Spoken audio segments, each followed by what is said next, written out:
With heat back in the forecast, we likely close out August as the warmest we have ever seen for parts of the inland Northwest.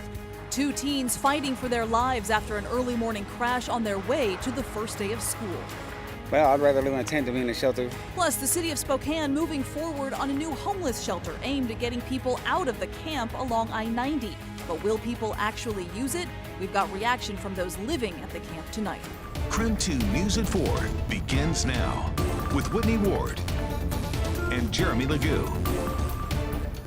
Good afternoon. Thank you for joining us here for KREM 2 News First at 4. I'm Whitney Ward. Starting tonight with a weather alert. We saw a very hot day already today, and tomorrow those temps will be nearing triple digits once again as we actually finish out the hottest August on record.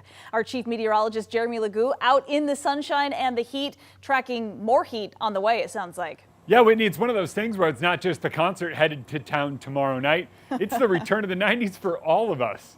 That was probably the worst joke I'll say today, so get used to it. 92 degrees right now with a mix of clouds and sun.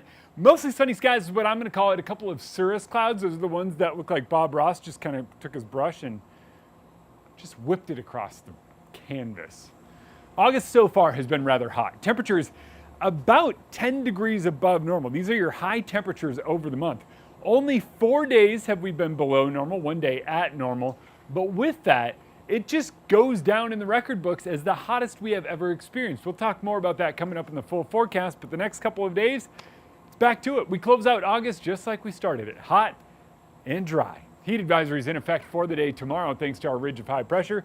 Still the same thing, but look at this thing build. It just keeps compounding on itself, and that's why we're going to heat up so much. Tomorrow, even warmer. We're in the 90s right now, but tomorrow up near 100, Thursday 93, and Friday back up near 100 under sunny skies. All right, Jeremy, thank you very much.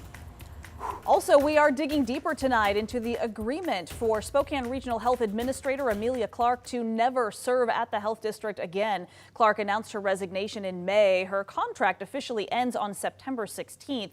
She has accepted a new position outside of Washington State, and in exchange for her agreement, the State Board of Health has agreed to dismiss its case against her. She was under investigation to determine if she broke the law when she fired Health Officer Dr. Bob Lutz in 2020. KREM 2 obtained copies of the official agreement. It shows her case has now been dismissed with prejudice, which means it's permanently dropped and the same case can never be raised against her in the future.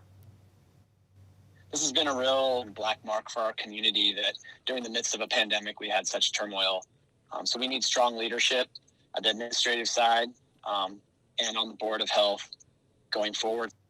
So I spoke with Spokane Representative Marcus Riccelli today about Clark's agreement. He's the same one who introduced a bill, which is now law, to ensure that the health district has the same number of members with healthcare experience as it does elected members. He told me it's unfortunate the case against Clark was not fully resolved, but he does believe it's time for the Spokane community and the health district to move forward and learn some important lessons. It would have been best to have a full resolution. I certainly think the timeline shown and communications were clear that the law was broken. I don't think it's appropriate to have that go without penalty. I just hope there's not a short memory to the way that particularly some of our county commissioners conducted this whole process and left our community vulnerable and put politics above public health.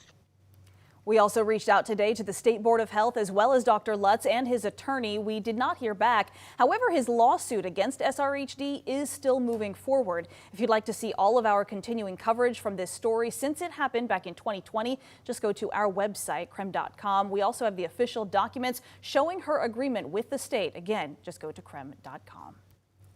All right, we do have some breaking news for you just coming into the newsroom right now. A bear sighting has now disrupted the first day of school for Brentwood Elementary School in the Meade School District. Students who normally would walk home from school are being told today they have to stay in the gym until someone can come pick them up. This is after a mama bear and her two cubs were spotted by the roundabout just off of Waikiki Road. Fish and Wildlife are now actively out looking for those bears. In the meantime, parents are being asked to pick up their kids, even those who would normally walk home from Brentwood Elementary School. Buses, we're told, are running as normal, but the district is asking for family members meeting kids at their bus stop to be prompt and present.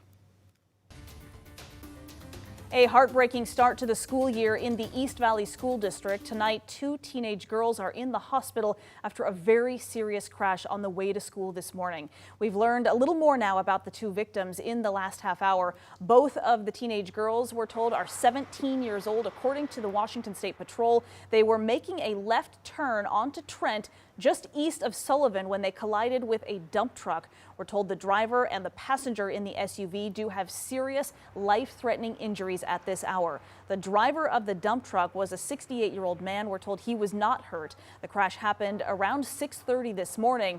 Now, the school itself was hosting a senior sunrise event on the football field to celebrate the start of the school year. WSP told us this morning they believed the girls were on their way to that event. We'll keep you updated on their condition as we learn more. Eastern Washington University also has lost one of its own just as the school year begins. Sierra Stoddard was getting ready for her sophomore year at Eastern when a drunk driver reportedly took her life last Thursday. Now her friends and family are mourning the loss of what they said was a carefree, happy teenager full of dreams. Her mother, Tracy, says Sierra and a friend were driving back to Kashmir after moving into their Cheney apartment. And while they were on I-90, Sierra's car, she says, was hit by a drunk driver. According to the Washington State Patrol, that driver was going east in the westbound lane for nearly 8 miles.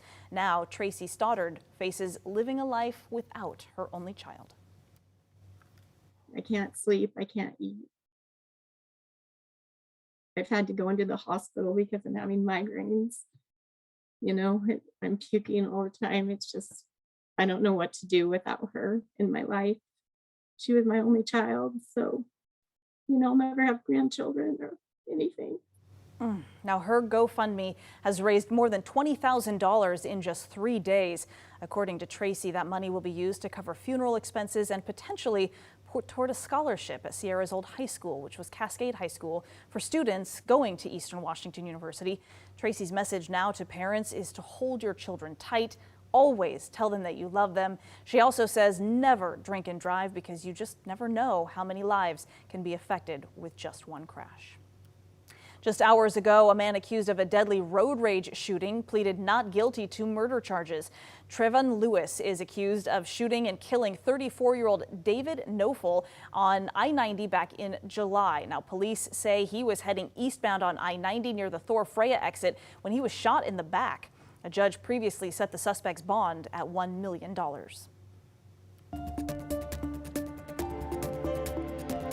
This has taken longer than I wanted, but we have a great facility that is being worked on right now. And after months of discussion, voting, and zoning changes, the new Trent Avenue shelter is expected to open by this time next week. The city of Spokane announced just last night the Guardians Foundation will serve as the shelter operator. Now, once it opens, will those who are currently living at that homeless camp off of I-90 be willing to go? Today, our Amanda Rowley went there to ask and find out what they have to say. She's joining us now live from the new Trent Avenue shelter this evening. Amanda? Well, Whitney, the city of Spokane expects it will be able to open the new Trent Avenue shelter by next Tuesday. Now, we want to make it very clear, though, opening this new shelter does not mean the homeless camp located near I-90 will get cleared out immediately. What it does mean is this space will be open to those who choose to come here. Now, the Trent Avenue shelter will be offering separated spaces for various demographics, including men, women, couples, and along with showers, restrooms, and 3 meals a day. There will also be services available to help people out of homelessness. Still, I got mixed reactions from people living at the homeless camp near I-90. Some are looking forward to moving to the shelter. They believe it will give them the stability and resources that they've been needing, while others say they've built a home already at the camp and have no plans to leave. I don't feel safe, so I would go to a controlled environment where I would be safe. We planned on traveling and just living, you know, out, seeing things, moving around. I don't want to be locked in one location. But that can't be sustainable. Don't you want to have a home, a roof over your head? You know. Now, there are still a few things that need to happen before the Trent Avenue shelter can open. The city says the shelter needs its final inspection. Then the Guardians will need to finish assembling beds, set up amenities, fill remaining staffing needs, and complete staff training. Now, in our interview with Spokane Mayor Nadine Woodward yesterday, she said there will be an end date for when people must vacate the homeless camp near I-90. Now, that date is still being discussed. Reporting from the Trent Avenue shelter, Amanda Rowley, KREM 2 News. All right, Amanda, thank you very much. And in less than 2 hours, the mayor and Catholic Charities will answer questions about another project aimed at moving people at that homeless camp off of I-90 into more permanent housing. So Catholic Charities is planning to open a supportive housing community in the old Quality Inn Hotel. The Catalyst project would house up to 100 people. The nonprofit says those residents would be carefully selected and will comply with a good neighbor agreement. But West Hill's neighbors there on Sunset Hill have been protesting these plans. Tonight, the city and Catholic Charities will be answering their questions. That meeting starts at 6 o'clock tonight at the Hampton Inn, which is at 2010 South Assembly. We will also be streaming that meeting live on our website. Just go to krem.com. Still to come tonight, an election in Kootenai County. Voters will decide on a new Coeur d'Alene School District levy to maintain and repair its facilities. More on that when we come back.